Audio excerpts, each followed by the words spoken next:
Hey everyone, Steve here from My Crypto World. Well, what a interesting almost 4 weeks it's been since I've been able to make a video. There's been a lot of fear surrounding the market at the moment, and certainly a lot of hate out there for where the market's headed, and the fact that a lot of people have lost a lot of money in the market crash that's happened. Me personally, I was unable to comment for the last 2 weeks just due to having a COVID. Recovering from that, I actually couldn't string two words together without going into a coughing fit. So my COVID symptoms lasted a bit longer than what I thought they would. And the last week, I've really just been watching things on the sidelines, just seeing how things play out, having a look and a read of all the commentary on the market. It's been an interesting time because there's been a lot of FUD in the market. There's a lot of news articles talking about how positive this crash has been, and that we're going to get more regulated, and it's a good time to buy. And at the same time, we're getting an even amount of articles just really throwing death daggers at the market and anyone who talks about the market for that matter. So it's been interesting reading. So today, I think what we're going to do is we're going to have a look at where the market is at the moment, as we always do. And we're just going to describe and have a look at where things should be going in the future. Now, you have to remember, bear markets for many people, if you set yourself up right, can be far more beneficial than bull markets. Most people make their millions in a bear market. That's when they accumulate more and they wait for the next round of growth to happen.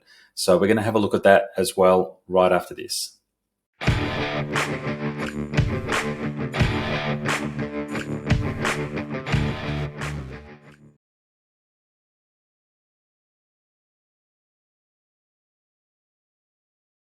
Okay, so before we go any further about where the market is going to go or likely to go, let's have a look at where the market is at the moment. So as you can see on the screen in front of you, we always go through this. So if you're new to my channel, welcome. And what I do try to do is give it a good, strong overview of the market, where things have been, where they might be going. And I base this on the total market cap, which is currently what we're looking at the market at the moment. Now you can see here we had a high. I hope you can follow my green finger on the screen in front of you there. We had a high a little while back, and the market pulled back quite dramatically. We hit this resistance level down the bottom here, and then we kind of traveled sideways for a number of months while that resistance level just sort of played out. And the market typically it actually did just bounce between the resistance levels. Now there were several different resistance levels in the market at the time. And those resistance levels are still valid. And what we've found is that while the market dropped away, it bounced from one resistance level, jumped up and hit another one, a ceiling, and then came back down, crashed through the orange barrier there, which was another resistance level, and has continued to drop since, and is at the moment on this bottom level here. So why is all this really important? Well, for those of you that are astute enough to know, this actually isn't our market at the moment. This is the market back in 2017, and it looks incredibly familiar to our 2022 market at the moment. So let me pause this video, open up this screen, and then we'll talk a little bit more in a moment. Okay, so we're back now, and you can see on the screen in front of you what I've done is I've opened up the screen so you now can see the market cap back in 2017. And down the bottom of the screen, you've got the dates there. So June, July, August, September, October, November 2017, and then we hit the 2018 mark where the market fell away. Now, I did this on purpose to prove a point to you that the market is always cyclical. It goes in cycles, ups and downs, ebbs and flows, sideways movements, all that sort of stuff. But I wanted to highlight to you that the market doesn't disappear. Bear markets do not go on forever, and neither do bull markets. What typically happens is you get a run of a bull market, and then it finds a certain level in the market where the whole market cap just doesn't think it's worth anymore, and then the sellers take over and the selling off begins, and so the prices drop away to a point where we are at the moment, where the market is sort of stabilizing out, and you'll have a lot of new players come into the market and a lot of big players come into the market, come in to sweep up bargains that are dirt cheap. And that's typically how the markets operate. Now, the reason I wanted to bring this up for you as well is to let you know that if you look at this chart at the moment back in 2017, that while the growth happened through this period, the money was not made here, and it's not being made where it is at the moment. The money's actually made over in this section here when people are buying and dollar cost averaging in all the way in. You don't just suddenly wake up one day and buy into the market and instantly you're a millionaire. It really does take a lot of time and patience. And for most people, it's really all about the ongoing investment they make into a particular project or a market. It doesn't have to be crypto. It could be property. It can be the share market. It can be equity funds. It can be bonds, interest, all that sort of stuff, term deposits, whatever your thing is. So let's just have a look at the market as it was back in 2017 and scroll forward now. And I want you to imagine if you had have held some stocks or crypto through this period, and you saw your investments rise really, really well, and then we hit a cap of 761 billion before the market dropped all the way to 212 billion. So it lost 60% of its value. Now, a lot of people through this downward period back in 2017 jumped ship. They got out, they got burnt. Now, some of these people definitely would have invested more than they could afford to lose. It would have been quite painful for them. Other people, they might have been able to afford to lose the money, but at the same time, it was too painful for them to watch the market go down completely. And so they would have gotten out as well. And those people who typically get out probably will never get back into the market again, or if they do, it'll be a long time down the track. They've felt really burnt by it, and it was just too harrowing for them to continue to be in the market. The smart money, people who are able to control their emotions, though, would have held on through this period, and I can guarantee you the really smart people would have bought more and more crypto during this period. So imagine you held the market. Now you can either do two things here. You're in the market, and the market plummeted from 763 billion down to 212 billion, and you've gotten out. Or you're one of these people who are a long-term investor and you've decided to hang on and possibly dollar cost average in, or possibly just hang on to whatever you've got left in the crypto market to see where it rides. So if we move forward now through 2018, we can see the market continued to drop, but not by much, before it started to come back up again. Now, really what's happening here, and this has happened a lot in the crypto market, and it happens with a lot of markets over time, is that the market is moving sideways. Now, when the market moves sideways, unless you're a channel trader, that's somebody who can get in and out of a market either a daily or on an hourly basis, it's very difficult to make money. You can make great money when the market's going up. If you know how to short sell, you can make great money when the market falls. But when the market moves sideways, it's boring. You literally can't make ends meet out of it. You're sitting around twiddling your thumbs. For those people who are impatient, they tend to do really crazy things like get into cryptos or stocks that just don't make any sense. There's no backbone behind them, and they do their dough because they're just bored out of their brain and they want to see some action in the market. So you've got to be really cautious through this period to make sure that you don't end up like that. Remember, you want to still invest in crypto, and we're investing in projects that the crypto coin represents. So to be quite honest with you, any cryptocurrency that's on the market at the moment that has survived this recent downfall is probably going to be around for the long term. Certainly in the top 100 coins, they'll certainly be around throughout this and well into the future.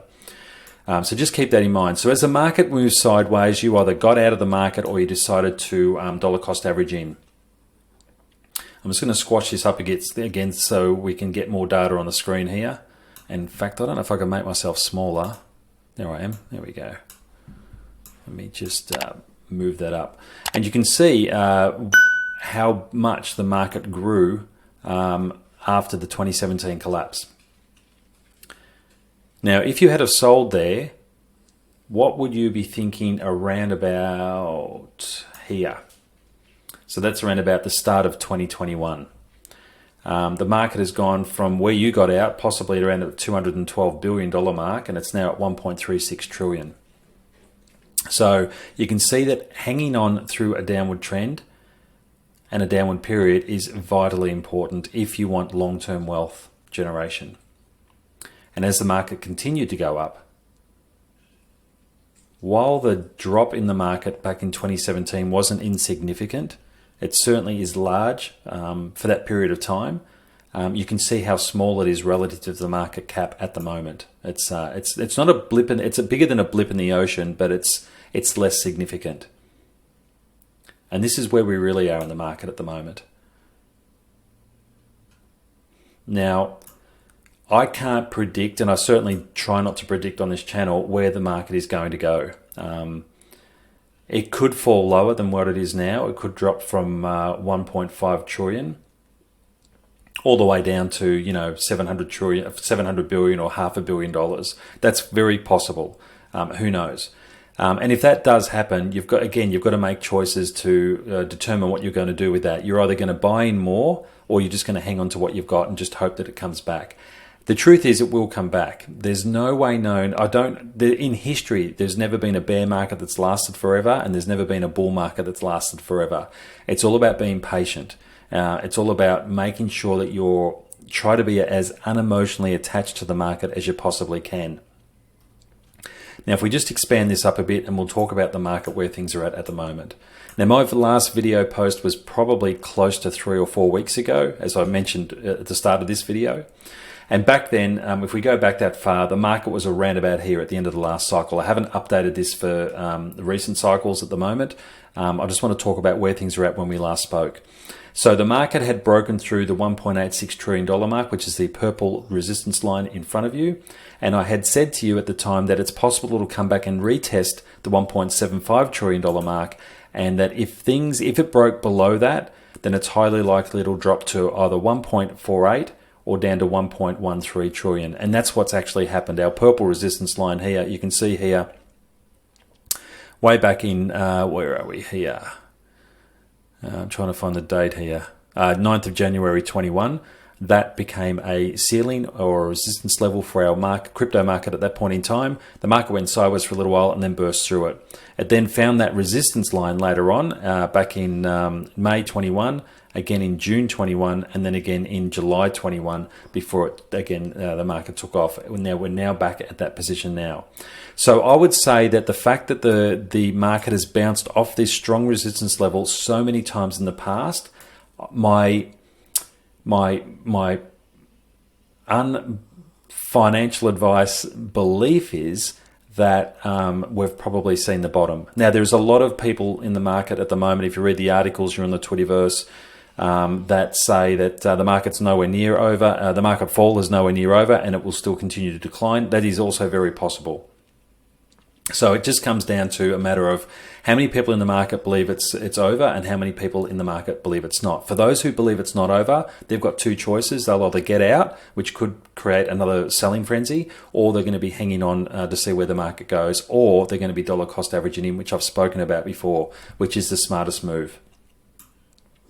So that's where the market is at the moment. My gut feel is that we'll probably see a strong sideways movement for a while. So it might become a very stale crypto market in that sense, that there's not going to be a great deal of action.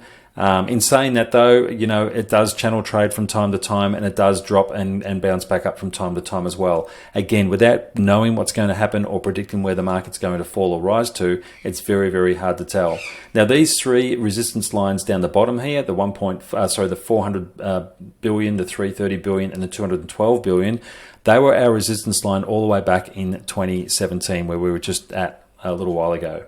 So I don't think it'll fall down as far as that. In fact, I'll probably just delete them now, because that really was on there just to show and highlight a point to you earlier in this video. So that's where we're at. So we do have another resistance line, below the 1.136, which is where we are at the moment, and that is at the $763 billion mark. So again, there's nothing to stop the market from halving from where it is now. Again, you've got to come down to where your position is, where your mindset's at, and what you plan to do about it. I've been messaged a lot over the last couple of weeks, wondering what I'm doing. Am I selling? Am I buying? I certainly haven't sold anything yet. My portfolio is down like everyone else's is, but I'm absolutely at the moment buying as much as I possibly can afford to lose. That's my strategy. So, you don't need a lot of money to start in crypto. If you're watching this for the first time, I'm sure most people are able to gather $100 a week you know, save the money on coffees or whatever else you might be able to save money on. And I would be putting that into crypto. If you're worried about what projects to go into at the moment, you're probably better off starting off with the layer 1 coins. So that'd be like your Bitcoin and your Ethereum. They're the most stable, the biggest, the most well known.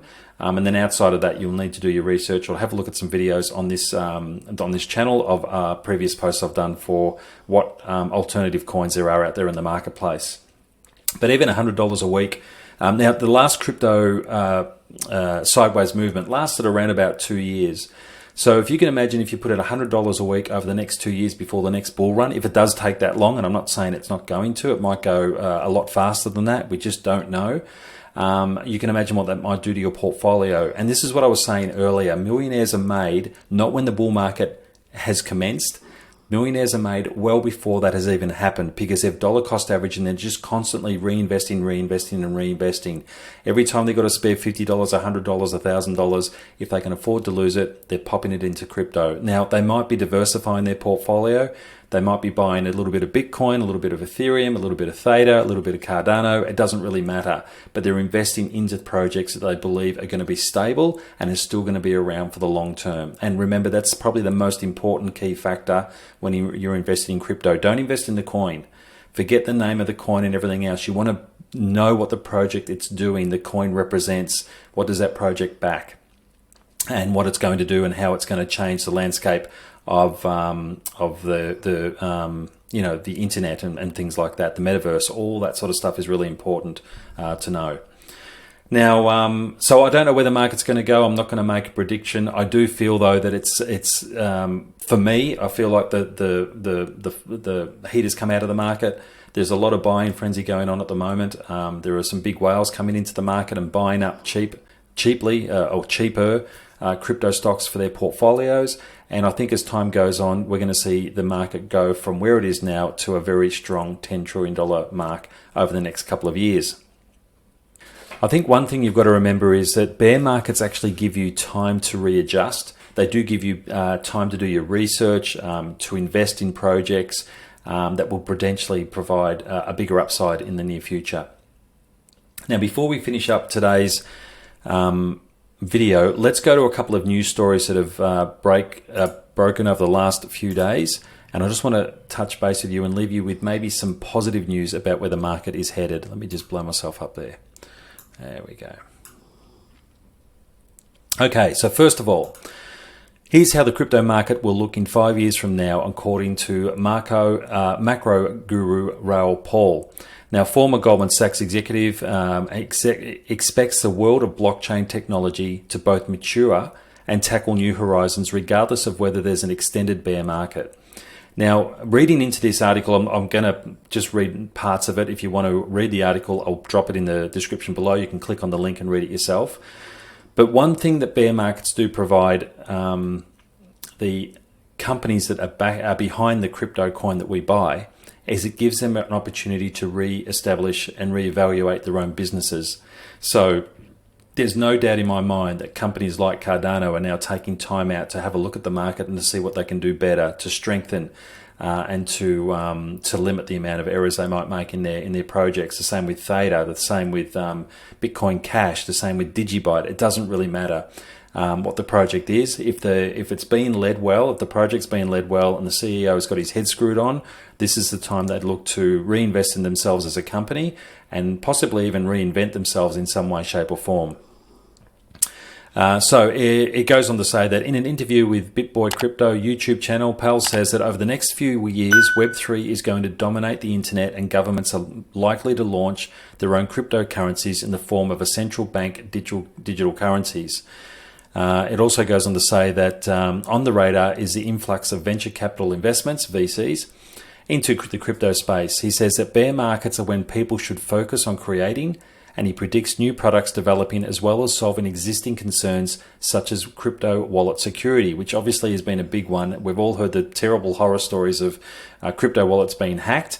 This is again a chance for the market to readjust and to really look at the technology that goes behind it and to make it even better.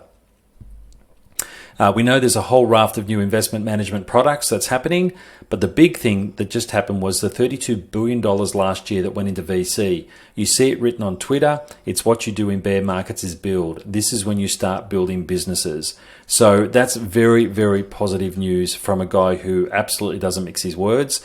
You could do a search on him if you wanted to on YouTube, and there'd be hundreds of articles and or interviews with him if you wanted to do some more research yourself. Over to the Daily Hodl. Top crypto analyst predicts a strong Bitcoin bounce and says a Bitcoin rally will run beyond expectations. And it just goes on to say that a closely followed crypto strategist and trader is predicting a Bitcoin rally that he believes will surpass expectations. The analyst, which is Justin Bennett, tells his Twitter followers that Bitcoin has likely printed a temporary bottom after managing to reclaim a key support level, which is what we've just spoken about on our chart. Like the sell-off, the relief rally will likely run beyond most expectations. The crypto strategist also reminds his followers that even if Bitcoin looks bearish, the market often provides opportunities for strong bounces. We are at the point in the downtrend when many feel that Bitcoin will never rally again. It's complete despair out there. That's usually a good time to do some shopping. Even bear markets don't move in straight lines. So again, another positive article from a well-known investor and trader out there, and who's got a lot of followers as well. Finally, from Blockworks, actually this is our second last article I wanted to cover off. UST crash won't stop the industry, says Morgan Stanley executives.